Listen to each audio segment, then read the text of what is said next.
Olá, sejam muito bem-vindos ao canal Como Era. No vídeo de hoje, conheceremos um pouco mais da história do maior comunicador do Brasil, Silvio Santos.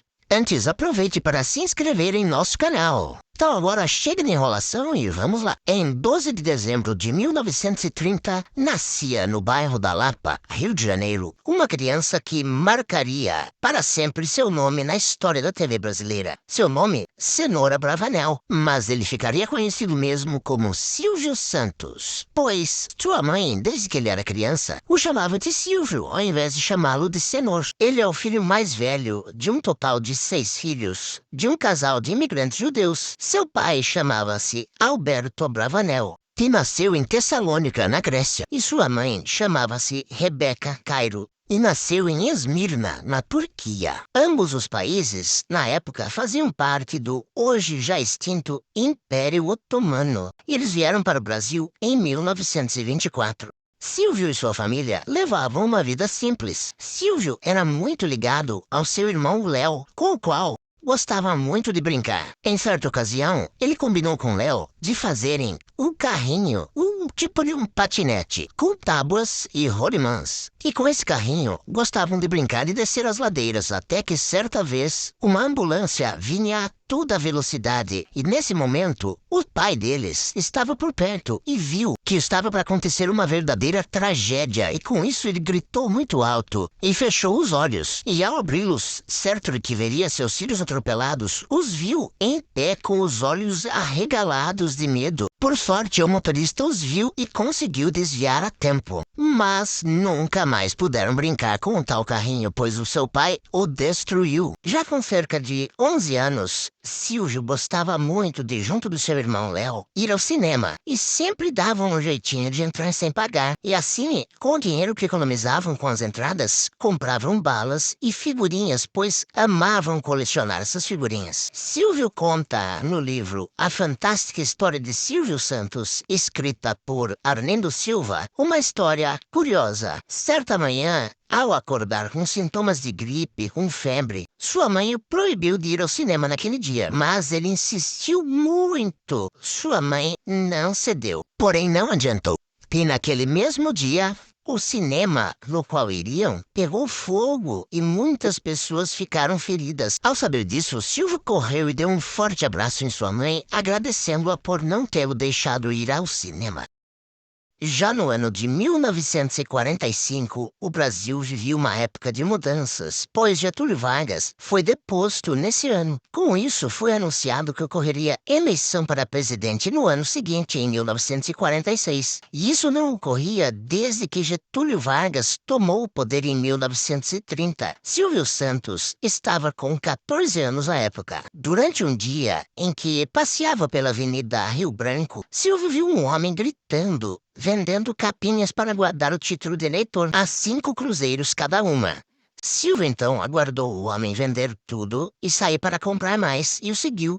Viu onde ele comprava as capinhas, aguardou-o ir embora, foi até lá e comprou uma capinha por 2 cruzeiros. Foi então até a avenida e ficou com a capinha ao alto, sacudindo-a, anunciando a capinha e dizendo que era a última. Em poucos instantes ele vendeu. Voltou à loja, comprou mais 2 capinhas, retornou à avenida e continuou o mesmo processo. Sempre anunciava que era a última capinha e assim conseguiu vender muitas capinhas. E foi nesse dia que Silvio Santos se tornou camelô. Ele próprio conta que comparam a moeda de 2 cruzeiros com a qual comprou a sua primeira capinha com a moeda número 1 do Tio Patinhas. Ele diz que, na época, havia cerca de 12 ou 13 camelôs vendendo naquela região, mas vendiam coisas sem qualidade. Como ele era estudante, não pegaria bem para ele vender coisas assim e da forma como faziam,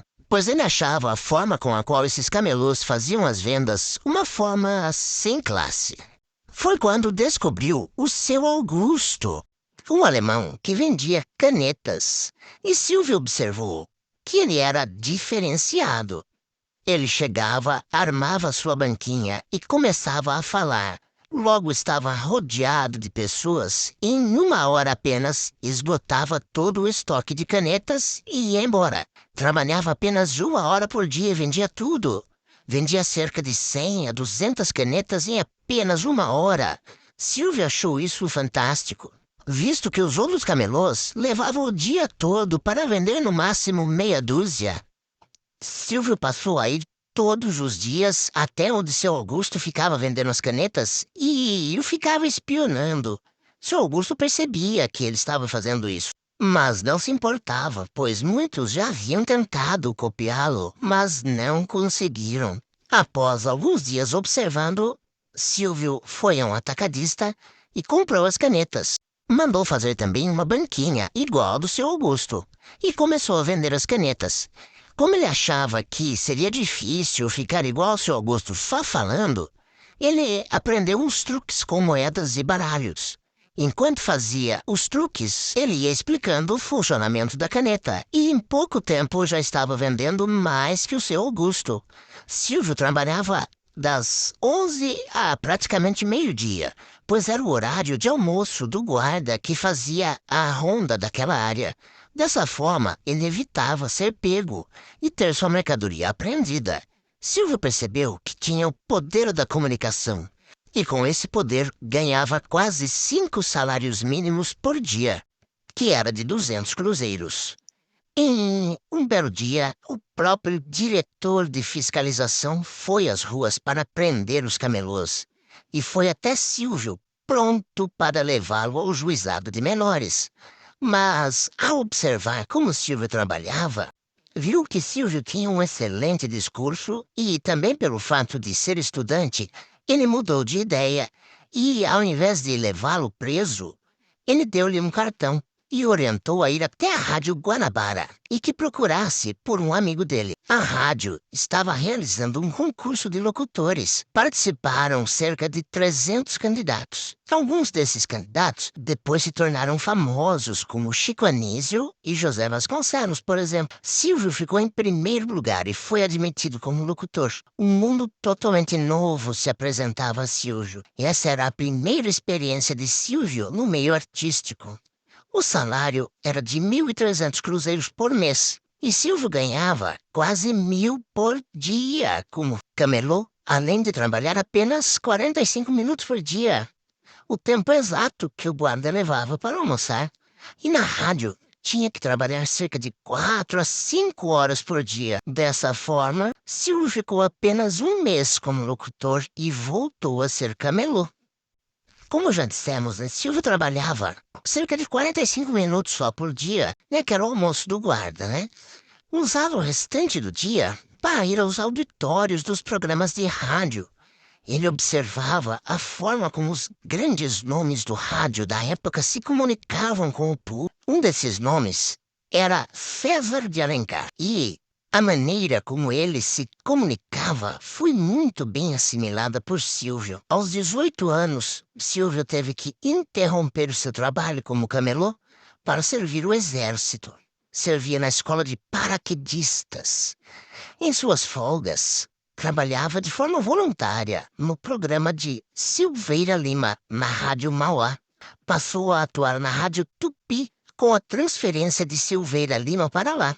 Ao deixar o exército, não voltou a atuar mais como camelô. Continuou a trabalhar na rádio. Porém, o salário de 2.000 cruzeiros não o satisfazia.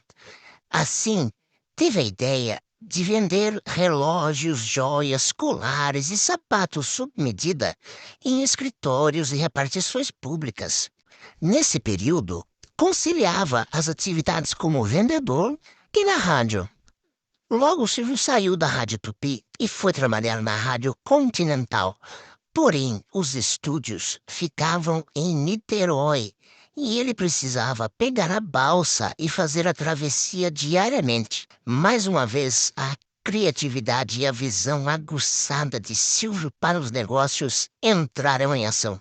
E ele instalou um serviço de alto-falantes na barca e passou a fazer propagandas durante a travessia. Esse serviço deu tão certo que logo pediu demissão da rádio e associou-se ao seu irmão Léo e a Celso Teixeira que passaram a atuar como locutores nas barcas e Silvio atuava como corretor de anúncios.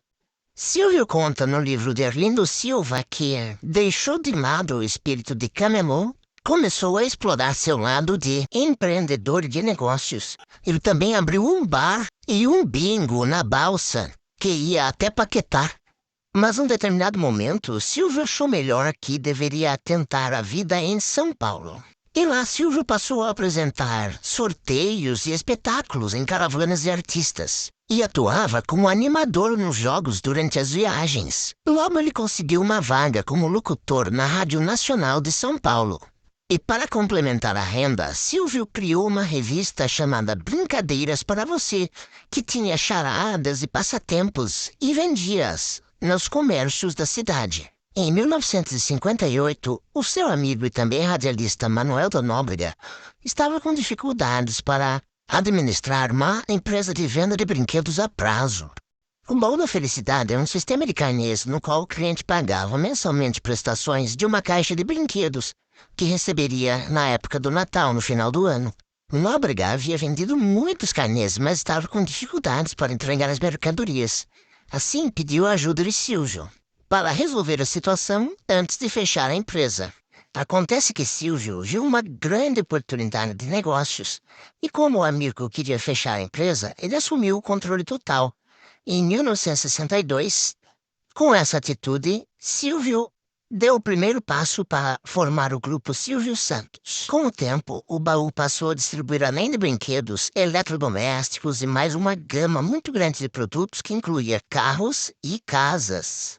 Para suprir a demanda do empreendimento, Silvio criou ou comprou mais de uma dezena de empresas, entre elas a Baú Construtora, a concessionária de veículos Vimave e a Marca Filmes.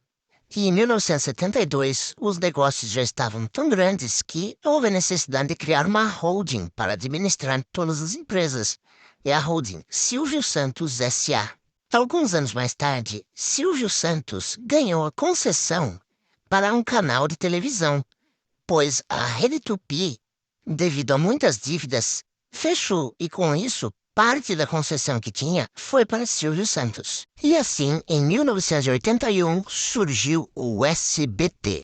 E com esse vídeo conhecemos um pouco mais sobre o maior apresentador de TV, maior comunicador do Brasil, Silvio Santos, cujo grande talento para os negócios fez dele de um simples camelô a um bilionário com fortuna estimada em 2022 de cerca de 1,6 bilhões de reais. Se ainda não se inscreveu no nosso canal, aproveita, se inscreve, curte, compartilha e deixa seu comentário. E até o próximo vídeo.